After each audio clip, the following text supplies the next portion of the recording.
Assalamualaikum warahmatullahi wabarakatuh. Bismillah, alhamdulillah. Allahumma salli ala Muhammad wa ala alihi wa ashabihi wa man tabi'ahum bi ihsanin ila yaumiddin.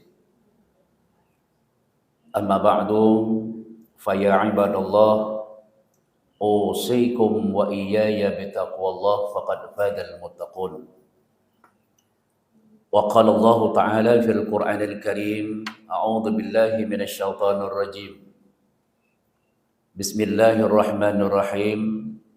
Ya ayyuhalladzina amanu taqullaha haqqa tuqatih wa la tamutunna illa wa antum muslimun. Wa qala Allah ta'ala, ya ayyuhalladzina amanu kutiba alaikumus siyamu kama kutiba alal ladzina min qablikum la'allakum tattaqun. Alhamdulillah Bapak dan Ibu, serangkaian amal ibadah sudah kita lakukan. Mulai kita bangun tadi, ada di antara kita mungkin yang sudah dan ada yang melaksanakan salat tahajud. Kemudian kita lanjut dengan tentu Bapak Ibu ada makan sahur, dan kemudian kita lanjut datang ke musala atau ke masjid untuk melaksanakan sholat subuh secara berjamaah.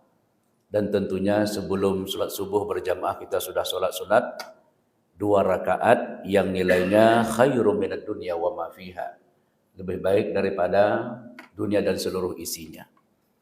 Dan kemudian sejenak kita duduk Bapak dan Ibu beberapa menit ke depan untuk kita sampaikan amanah-amanah dari Allah dan Rasul sebagai pelajaran untuk kita pada pagi hari ini.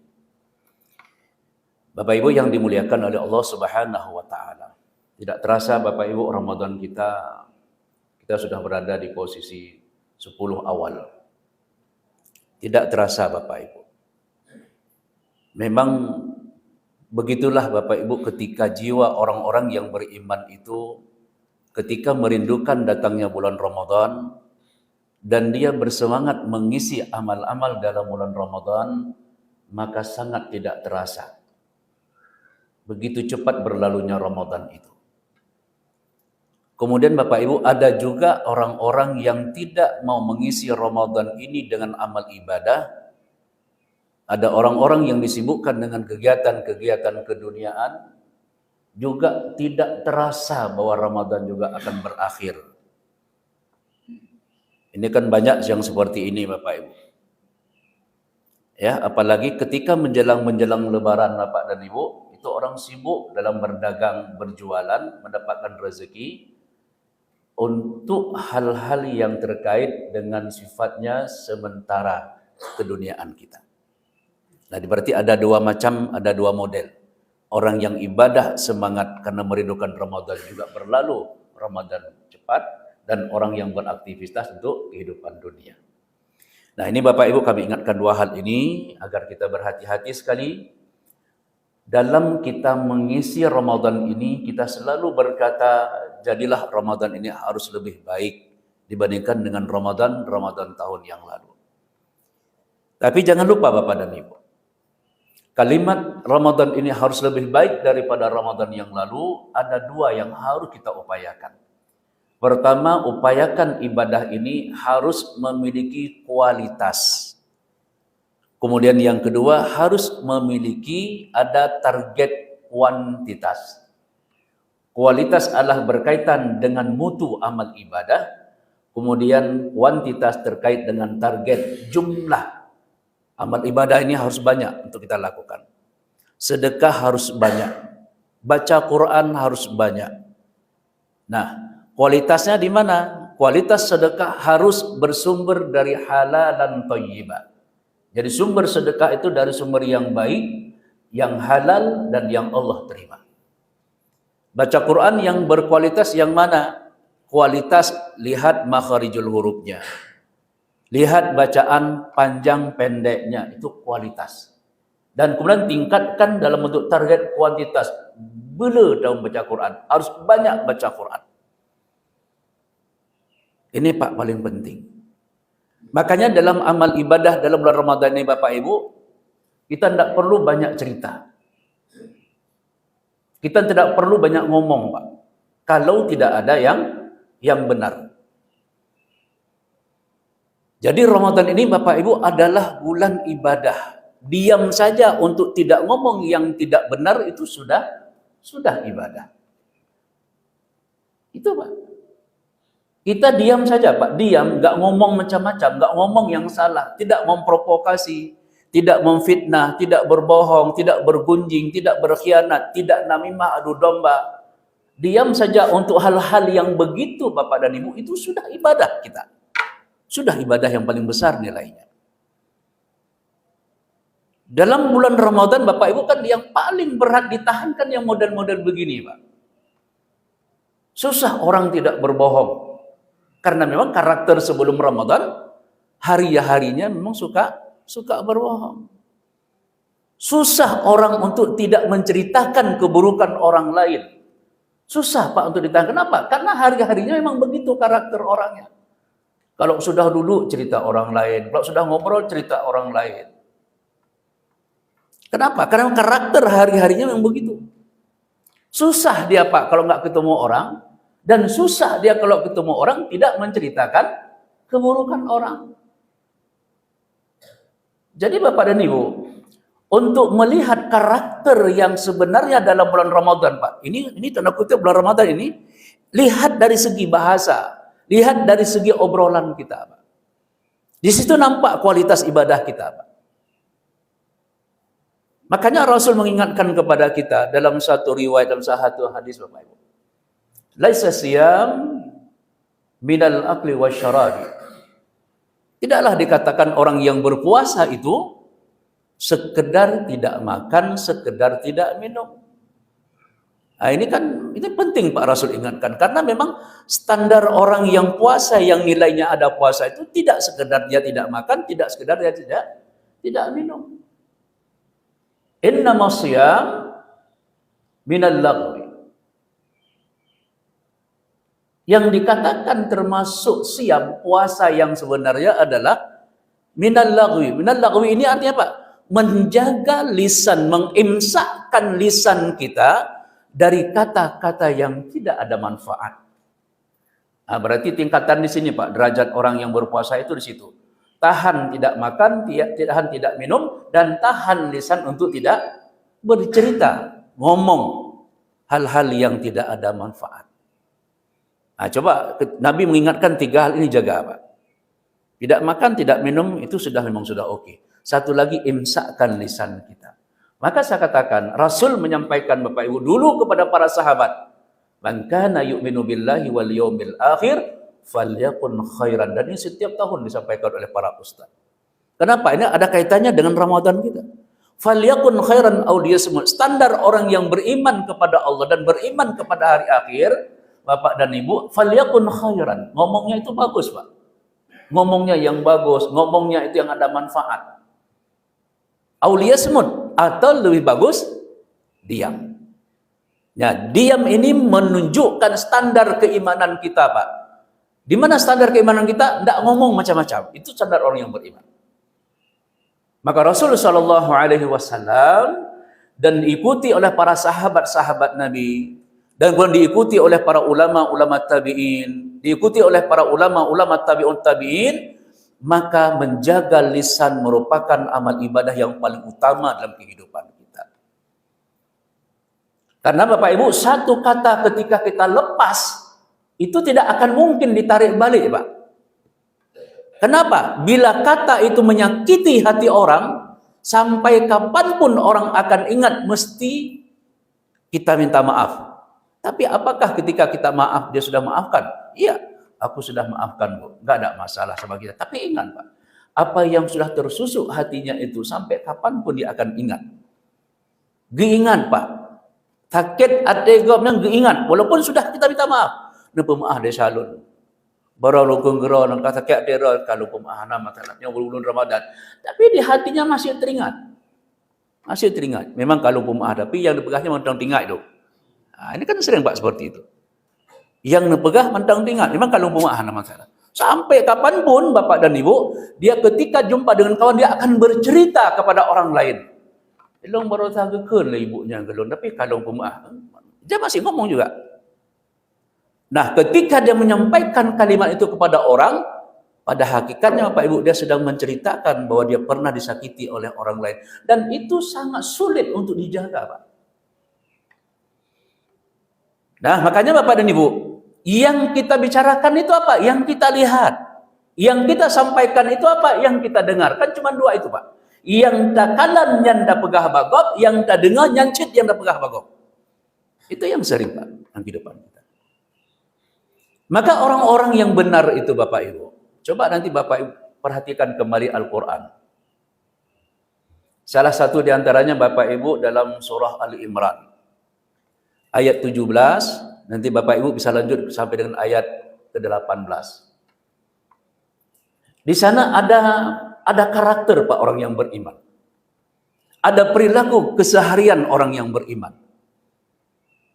Apa karakter perilaku keseharian orang yang beriman?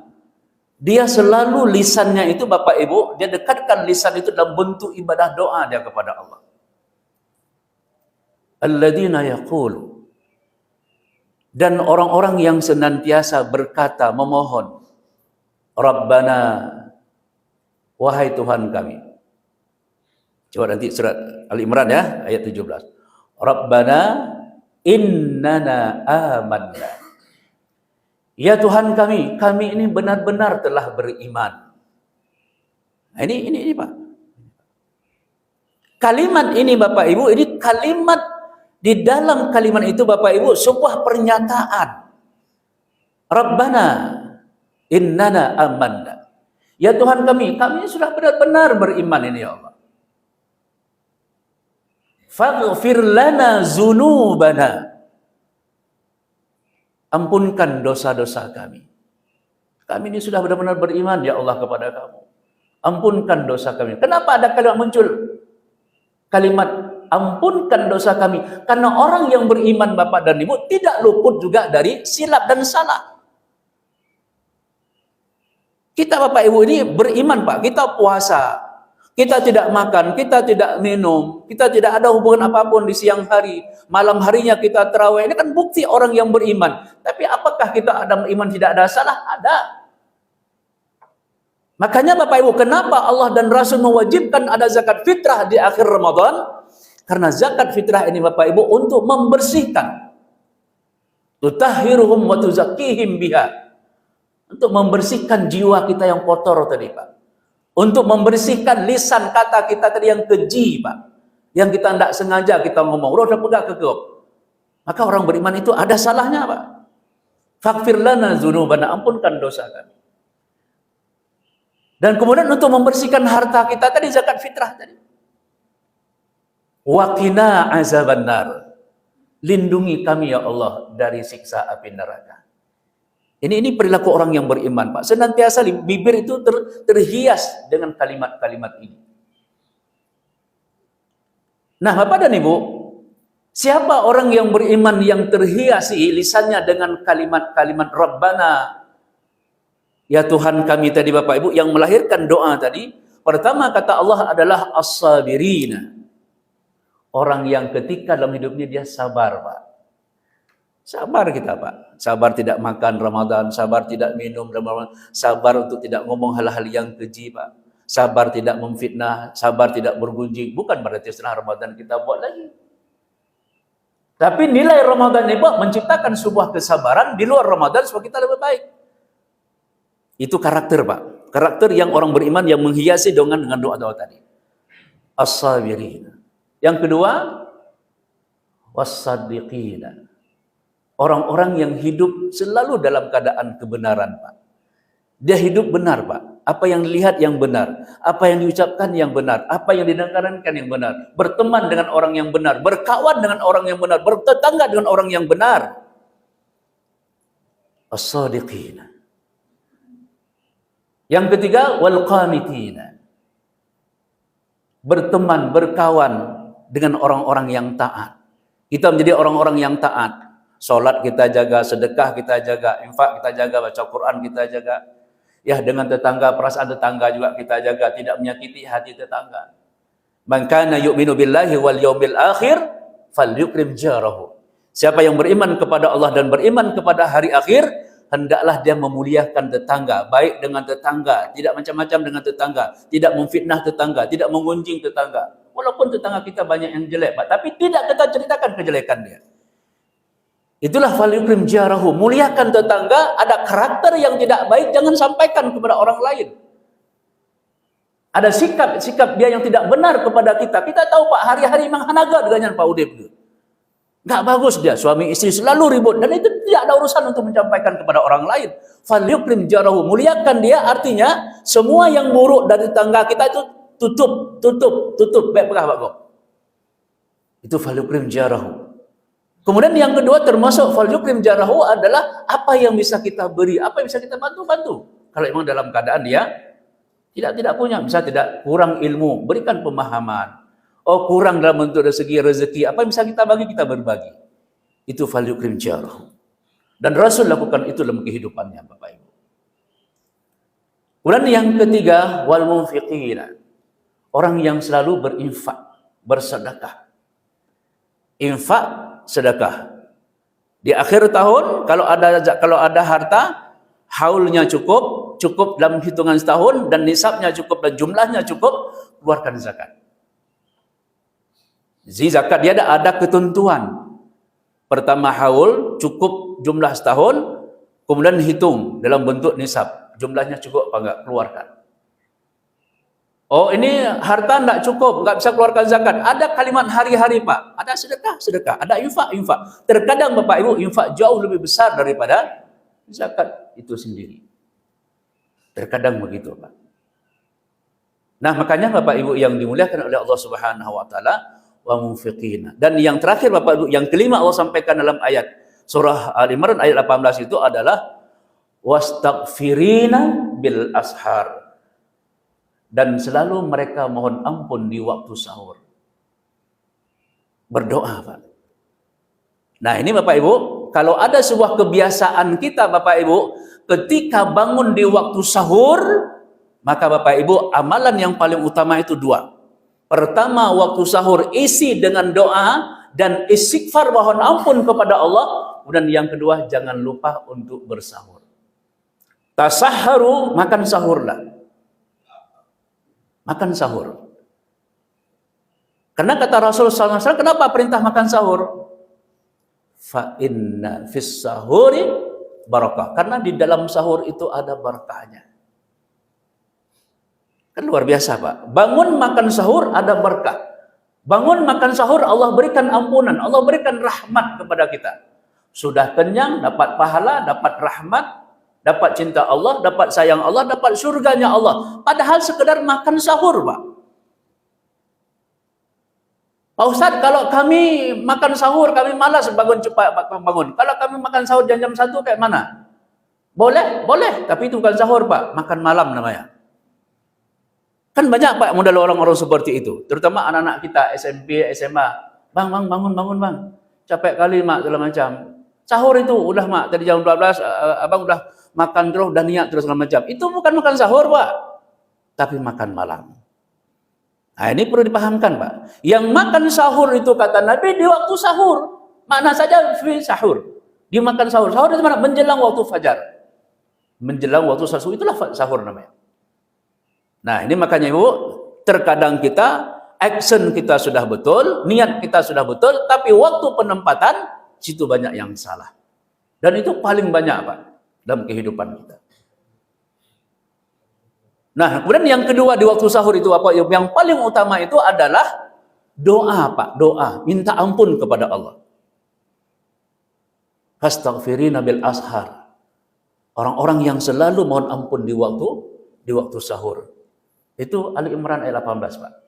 Satu lagi dari Bapak ada kalimat yang sama di dalam Quran dan surah Az-Zariyat pada ayat yang ke-17. Bapak Ibu nanti bisa baca. Wabil ashar hum yastaghfirun. Di waktu sahur mereka selalu minta ampun kepada Allah. Nah, Makanya sering saya katakan Bapak dan Ibu dalam beberapa pengajian-pengajian, ceramah-ceramah Ramadan menjelang akhir-akhir awal-awal kemarin Bapak itu selalu saya ingatkan kepada kita, jangan lupa di waktu bangun sahur, lihat waktu, bentangkan sajadah, duduk, renungkan dosa salah apa kita. Beristighfar, minimal saya katakan istighfar 100 kali. Kita hitung dengan ruas-ruas jari ini Pak. Sekali putar, 2 kali putar, 30. Hitung saya sendiri. Astaghfirullah, astaghfirullah, astaghfirullah. Minimal Pak, setiap waktu sahur 100 kali saja Pak. Ataupun tak mau nambah yang lain, misalnya astaghfirullahaladzim, la ilaha illallah, seterusnya. Atau astaghfirullah wa atubu ilaih, silahkan. Mau yang pendek, silahkan astaghfirullah. Mau panjang sikit lagi, silahkan. Mau panjang lebih banyak, silahkan. Berdoa kepada Allah. Di waktu itu, Bapak Ibu, itu Allah menunggu keadaan orang-orang yang beriman. Kullu bani Adam khata'u wa khalul hatta ina tawwabun. Setiap anak Adam, setiap kalian wahai keturunan Adam, kalian itu selalu buat salah. Salah kalian. Berdosa kalian. Dan setiap anak Adam yang selalu berbuat salah dan pernah berbuat salah adalah anak-anak Adam yang selalu bertaubat kepada Allah Subhanahu wa taala. Wa tubu ilallahi jami'an ayyuhal mu'minun. Bertaubatlah kalian semuanya wahai orang-orang yang beriman. Semuanya minta kepada Allah. Nah, kalimat wa tubu ilallahi taubatan nasuha. Banyak ayat-ayat seperti itu. Wa tubu ilallahi jami'a ayyuhal mu'minun. Bertaubatlah kalian semuanya wahai orang-orang yang beriman. Quran surah An-Nur ayat 31. Itu Bapak Ibu akan jumpa kalimat yang saya sampaikan nanti di paling ujung ayat itu. Nah, Bapak Ibu yang dimuliakan oleh Allah, mari kita isi Ramadan kita dengan nilai-nilai amal ibadah kita yang berkualitas. Dan kemudian ayo kita cari, kita upayakan target Ramadan ini harus mendapatkan nilai tentu secara kuantitas. Sedekah kita banyak usahakan, infak kita banyak sedekahkan, baca Quran kita, solat kita, semuanya usahakan berkualitas dan usahakan juga harus mendapatkan nilai yang nilainya adalah kuantitas. Demikian Bapak Ibu, semoga kita sampaikan ini ada manfaat untuk kita semuanya. Walaupun kita sampaikan ini adalah hal-hal yang sudah pernah disampaikan, agama adalah harus diulang-ulang kaji. Barakallahu li wa lakum fa'tabiru ya ulil absar la'allakum turhamun.